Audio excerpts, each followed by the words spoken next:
You want to know what's funny?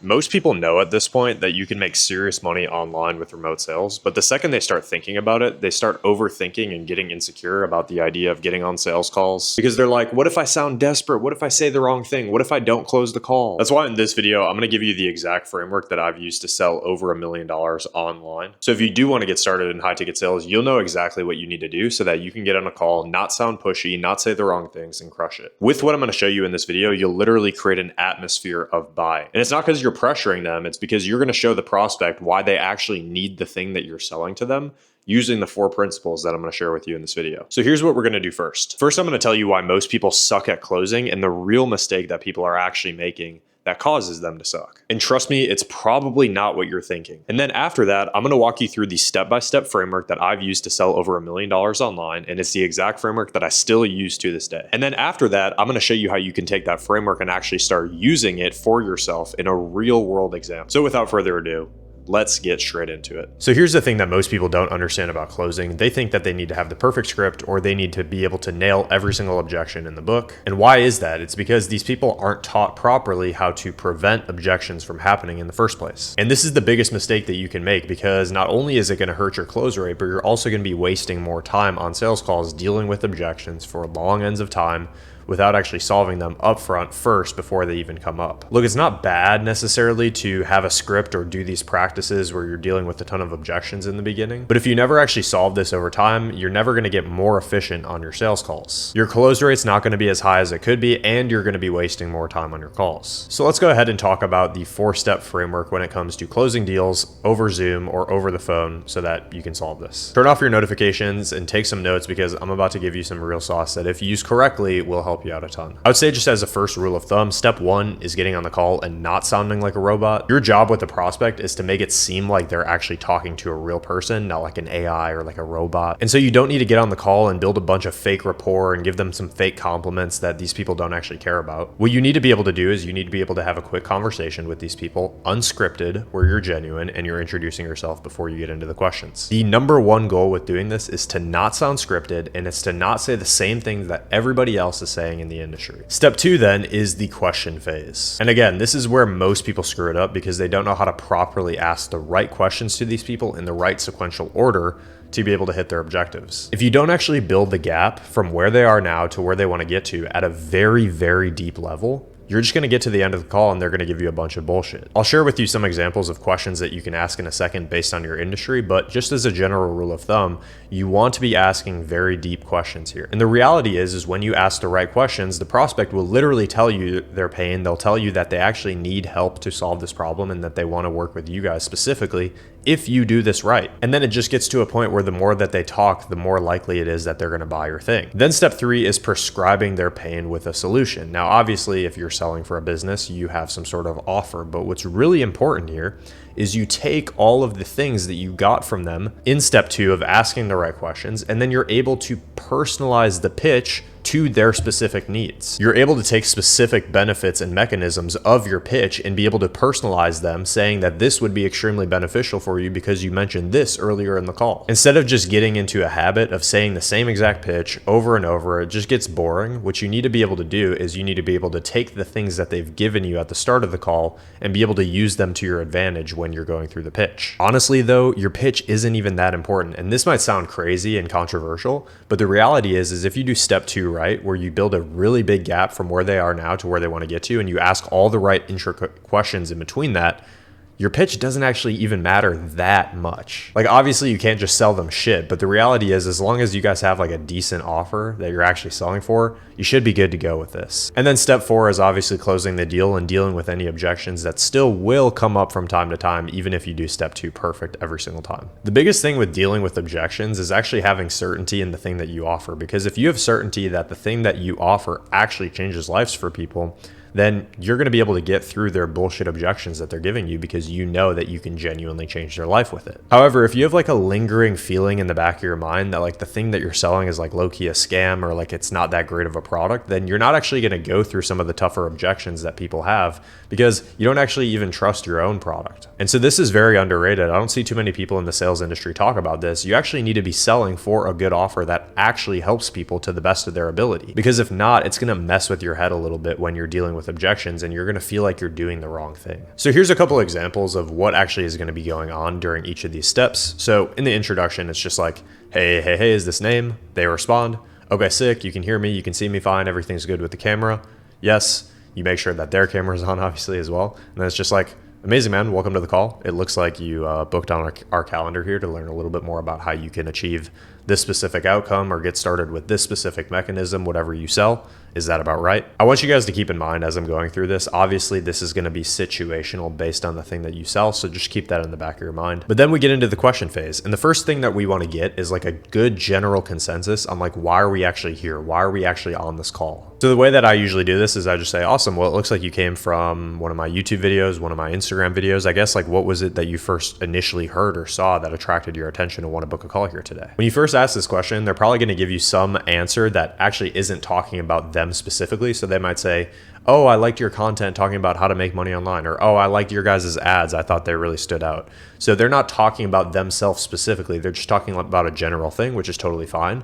But we want to take that and we want to start to get specific right away. So for example, some guy might say, oh, I saw your YouTube video talking about X, Y, and Z and it was super, super valuable. Or they might say, oh, I saw your ad on Instagram. It sounded like you could help me, but this isn't talking about their specific situation. So we want to ask something about that. So what we want to ask is like, okay, sick. And I guess like, what are you noticing right now with what you got going on in life right now that's making you feel like you could use some help with X, Y, and Z thing? Asking a question like this off of the back of that makes perfect sense, and this allows us to finally start to gather specific information about the person that we're talking to. And from here, a lot of people screw this up, but you absolutely must probe here. So they're going to give you something, but you need to get specific and you need to get deep. So you can expand a little bit on what they've actually just told you. So like, what do you actually do for work right now? What is the weight that you're at right now? If you're selling for like a fitness offer, are you happy with what you're doing right now? Are you happy with the results that you're getting right now? What aren't you happy with? Is there anything that you would change about the results that you're getting right now if you could? These are just probing questions about their specific situation, and these are incredibly powerful if done correctly. After we do the probing, we want to get a good general consensus on like what they've all tried in the past. Obviously, the more things that they've tried in the past and haven't been successful with, it actually means that you have way more leverage and way more pain. If somebody has tried 10 different things to solve their problem and is still struggling and you guys are now the 11th, your likelihood that you're actually going to be able to close the person is much higher than somebody who has tried nothing and you guys are the first person. Both people are 100% still closable, but the first case is going to be much more likely. Off of the back of that, once they start talking through all the things that they've tried, you want to ask them how long they've been wanting to achieve this specific outcome or how long they've been intentionally trying to achieve this outcome. So you need both how many things they've tried and how long they've been trying. Additionally, we want to ask them obviously what they feel like is going wrong or stopping them from getting this thing accomplished. And the way that we do this is by pre-framing. So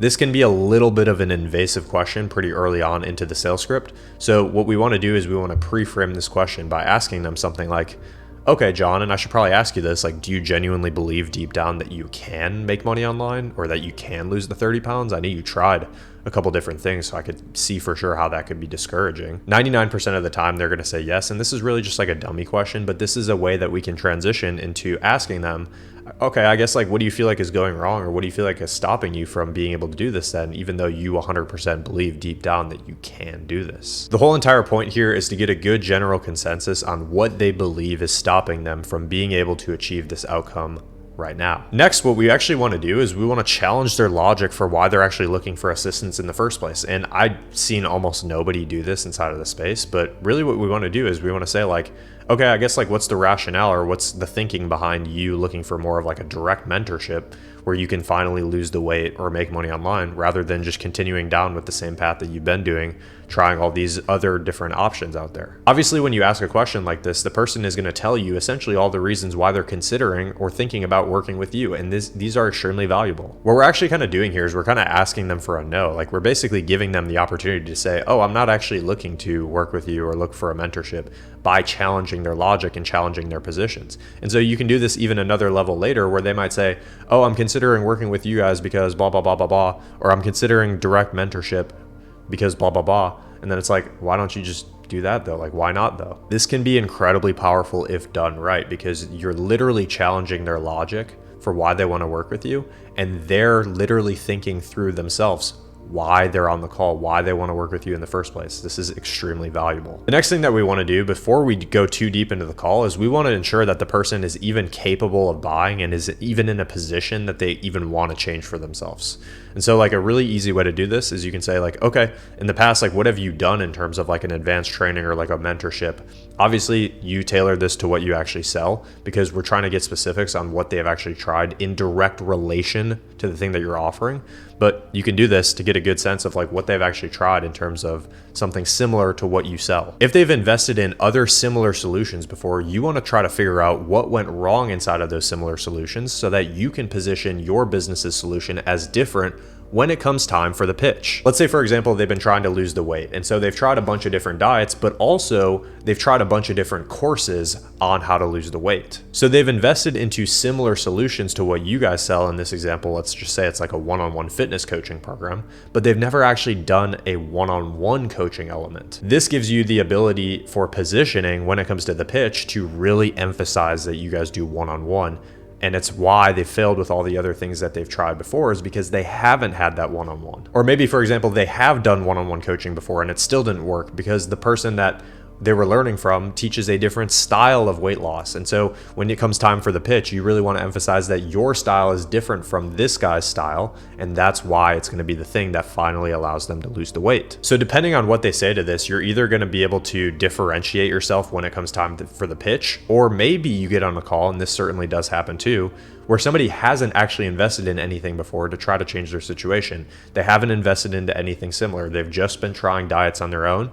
They've just never actually reached out to try to get a coach or buy a course or anything like that. If they haven't invested before, we want to challenge their logic for why they haven't completely, so that we can stop a potential objection from happening at the end of the call. If they haven't invested before, you can ask them like, really, why not? Like, what's prevented you from taking a good chunk of your money and investing it into some sort of one-on-one fitness coach that can help you lose the weight that you're finally looking to lose? Whatever they tell you here, this is going to be extremely important for you to document and to understand, because these are your objections that will literally come up at the end of the call. They might say that they've never worked with a coach because they thought that they could figure it out on their own, or it's because they don't have the money, or whatever that they give you. Off the back of that, we can ask them, okay, well, I guess like how important is it for you to actually lose the weight? Again, this is kind of just like challenging them and like seeing if they're actually serious about doing this or not. The reality is, whatever reason that they give you for why they haven't worked with a coach before, or why they haven't invested into something similar before, this can be completely challenged by logic. And the way that we do this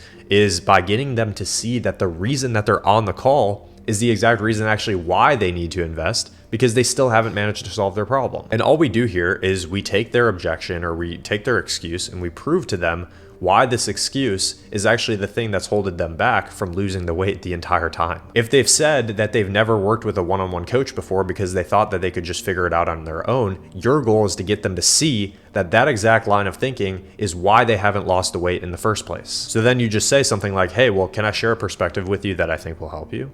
Like, do you see how this way of thinking, where you're just like, I'm just going to do it all on my own, I'm just going to see the results myself, has now put you into a position where you've tried a bunch of different diets, you've been trying to lose the weight for going on 6 months now without really seeing any substantial progress in any of it? If you really do this right, this should be a big aha moment for them, because you're essentially showing them that the exact objection that they might have given you at the end of the call is the exact reason why they actually are in the position where they're in need of help. You do this before you drop the price or go for the pitch, so that you get them into a buying state by the time the call is up. So they're going to be like, you're right, Trevor. Like, oh my God, the reason why I haven't been able to lose the weight is because I've been trying to do this all on my own the entire time. I thought that I was the best in the world. I thought that I could just figure it out myself. And then you interject and you say something like, well, right, because like over the past 6 months of you trying to do this on your own, like, what have you lost from putting this off? Obviously here in this situation, it's like they've lost time, they've lost effort and energy. They've lost the ability to pursue even higher level goals, because if they were to have gotten this first initial goal, they could have went after something else. In the case of like a make money offer, they've maybe lost money trying solutions, they've lost time, but also they've lost opportunity cost on how much money they could have been making if they figured it out from the start the right way. So then off the back of that, you ask them, so, what happens if we continue to allow this way of thinking where we use this reason that like you can just figure it out on your own to prevent us into investing into finally getting this problem solved once and for all. This is really powerful stuff, guys, and I don't see a lot of people doing this, but this can be extremely valuable if done correctly. Off the back of this too, you can even ask something like a commitment question. So it's like, okay, my question to you now isn't like, do you want to achieve this outcome? Because obviously you do, but my question to you now is like, how committed are you to actually being the person you know you need to be, investing in yourself and getting there, and essentially like getting over this way of thinking where we think that we can just figure it all out on our own. And then you could even say off the back of that, you know, like, because you don't have to change. Like, you can just keep going down this path if you really want. When you ask this is like the nail in the coffin, and this basically gets them into a full-blown buying state by doing this. Off the back of that, a really easy question to ask that we can transition into a little bit more about their goals and what they're actually looking for in terms of one-on-one help. Now that we have the assumption that they're going to invest in some sort of product, it's like, okay, so what do you feel like you would need in terms of like an advanced training that can actually help you finally break out of this and get to where you want to be? They might talk about the fact that they finally need one-on-one coaching because they've never had that in the past, or they need this, or they need that. Your goal is to really understand what they're actually telling you here, because this is going to all be super, super valuable when it comes time for the pitch. Basically, the things that they tell you are going to be things that you really want to emphasize when it comes time for the pitch. And then we can transition into the North Star finally, which is like, okay, and if you were able to get all of that in terms of our one-on-one coaching, our one-on-one help, blah, blah, blah, blah, blah, what would actually be the goal of yours, say, in the next X months? And you just say this based on whatever length that your program is. So if you're selling like a 6-month program, it's like, okay, what would be the goal for you, say, in the next 6 months or so? Then what we want to do is when we get that North Star, we want to do future pacing. So we want to get them to basically visualize that they've already gotten this North Star. Got it. So let's just say that we were able to go in and help you get you to a position in the next 6 months where you're achieving X, Y, and Z. How would things be different for you in terms of like your lifestyle and stuff? We basically want to take this North Star that they've given you, which is like a set specific goal, and we want to elaborate on what this would make them feel and how their life would be different and what would change for their situation specifically if they got this goal. We're basically trying to get them to think as if they already got this goal and they already got this outcome. And so this is under the assumption too that they worked with you to be able to do that. Then what we absolutely must do before we fully transition into the pitch is we must get some doubt. This is absolutely critical. So you do not skip over this just because it's a little bit uncomfortable and it's a little bit awkward to ask these questions. You absolutely must do this. Okay, so with where you're at the moment, and you can be real with me, I'm on your team here, like, how close do you feel like you are to hitting X goal? The reality is if they think that they're super, super close to being able to achieve this without your help, then you can ask for a no again. We did this earlier in the sales call. It's like, yeah, I mean, can I make a suggestion with you? Like, if you feel like you're already super close, you probably don't need any help, right? Like, you can just keep on doing what you're doing and then you'll solve your problem on your own. If you do this right, and if you did everything leading up to this correctly, they're going to be like, yeah, no, but I don't want to do that because I understand that the same line of thinking that I've had is what stopped me up until this point. And so I need to do blah, blah, blah, blah, blah. And so like, then you basically won. You basically already closed the deal. You need to get them to admit that they are not that close at all to their goal right now, and that they actually do need help, and they need your specific help, or your business's specific help, to finally solve this problem for them. So the icing on the cake is when you ask like another commitment question based on whatever limiting belief that they had that stopped them from investing into your specific help in the past. And it's like, okay, well, like, what if you get to never experience X, Y, and Z goal because you continue having this belief for the rest of your life where you're just like, I can just figure this out on my own and I can do this on my own. Like, what happens then? And then off the back of that, we can say like, well, what actually would be the consequence though of like real life tangible things for you? So for example, going back to the examples again with like fitness and like weight loss and them trying to do it on their own, what would actually be the consequence of that though in terms of real life tangible things? It's like, well, I might not ever be able to change my life, and I might not ever be able to get into the best shape of my life. And like, you could even go a couple layers deeper. Well, I might not be the best role model or example for my children, or I might not be able to spend as much time, or I might not even be able to live as long, like things like this. Once you do that, then you just want to ask them like, hey, is this life a choice or is it a problem? Is it something that's baked in from the day you're born, or do you get to choose whether you get to live in this reality or not? Obviously, this life is a choice, but then you ask them like, whose choice is it? Is it your choice, or is it the government's, or is it your husband's, or whatever? Now they're going to understand that this life is their choice and that they can do something about it. And so then it's just like, are you willing to settle for this life as a reality, or do you think now is a good time for you to make a change? So guys, like, if you really do this right, like, you will crush your sales calls, you will crush most of them, and you will dust your competition. And like, I'll be honest with you guys, like, I didn't start out with a lot of this information. I was able to gather this and learn from a lot of different mentors and just like tons and tons of reps, thousands of sales calls, tons of practice over time. I used to bomb my sales calls all the time. Like I would get too nervous. I would talk too much. I would not ask the right questions. I'd pitch too early, like all this stuff. And so it's totally normal. But by doing reps and by actually learning, you're putting yourself into the best possible situation. When I learned a lot of this stuff though, about asking the right questions in the right sequential order and asking them the right way in order to get deep enough with the person, like everything started to change for me. And that's why like straight up, I'm just giving this to you now, because I know that for the right people that actually want to take this information and use it for good in the world, like you're going to be able to do that. So if you want like the right questions to ask on that Google slide that I kind of just went through, I'll leave it right here in the first link in the description. Not going to ask for your email or anything like that. You can just use it and you can take it to your advantage. And hey, if this helped you out at all, just stay tuned for more content coming on my channel, because my goal is to create super valuable content in the high ticket sales, appointment setting, and closing industry for you guys that are looking to get started in it or are already in it and are looking to make more money, become more advanced, etc., etc. Have a good one, guys. Peace.